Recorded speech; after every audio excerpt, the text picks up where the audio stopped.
এই যে দেখতে পাচ্ছেন আমাদের বাসায় আজকে নতুন গিন্নি রান্না করতেছে। এই যে সাদিয়া দাঁড়িয়ে থেকে রান্না শিখতেছো না রান্না দেখতেছো? হ্যাঁ আচ্ছা, সবাই এই কয়দিন শুধু বলেছে যে সাদিয়া আপু আপনার ভাই ভাবি তারা কবে আসবে কবে আসবে। এই যে দেখেন চলে আসছে ভাবি। আর ভাবি কিন্তু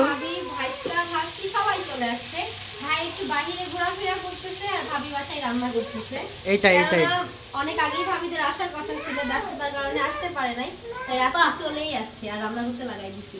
এইটাই ভাবি এখন কি রান্না করতেছে? এটা ভাবি কি দিয়ে কি রান্না করতেছে? রুই মাছ পটল দিয়ে আলু দিয়ে রুই মাছ ঝোল। ও আচ্ছা আচ্ছা, ওখানে একটা ভর্তা হবে। আচ্ছা দেখেন এইদিকে ভাবি আবার আজকে একটু ভর্তা করবে। এই যে পটলের চোচা এবং আলুর চোচা দিয়ে ভর্তা হবে, সব কাট কাট করে রাখা হয়েছে। আর এখানে ভাত, আর এইদিকে ভাত তো হচ্ছে হয়ে গেছে। আর এখানে আবার দেখতে পাচ্ছি আরো ভর্তা হবে মনে হয়। আজকে কি ভর্তা আইটেম হবে না? হ্যাঁ আবার দেখলাম শুটকি আনছো, শুটকি ভর্তা হবে নাকি? শুটকি ভর্তা কালকে হবে। ও আচ্ছা আচ্ছা আচ্ছা, সেটারও রেসিপি দিব। হ্যাঁ ও আচ্ছা তাই নাকি?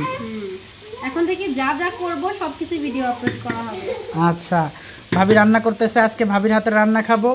আর ফাহিম বাবুকে দেখাই, এই যে দেখেন ফাহিম বাবু আজকে খেলার সাথী পেয়ে গেছে। এই যে ফাহিম বাবু এখানে বসে আছে, এদিকে সিমি আসছে। হ্যাঁ সিমি, সবাইকে হাই বলে দাও। ফাহিম বাবু হাই দিয়ে দাও তো, সবাইকে হাই দিয়ে দাও। দেখছেন হাই দিচ্ছে আবার। এইদিকে এই যে ফাহিম বাবুর মামাতো ভাই আছে রোহান। হ্যাঁ এটা হচ্ছে মামাতো বোন সিমি। আর ফাহিম বাবু এখানেই বসে আছে, সব রান্নাঘরে। আসো আসো এইদিকে আসো, এইদিকে আসো। এখানে গরম, ওরা কেউ মানে ডাইনিংয়ে বসতেছে না, ড্রয়িংয়েও বসতেছে না, সবাই এখানে আড্ডা দিচ্ছে গরমের ভিতরে। তো এই কয়দিন সবার যে এত এত প্রশ্ন ছিল যে ভাই ভাবি কবে আসবে, ভাই ভাবি কবে আসবে, যাই হোক আজকে চলেই আসছে।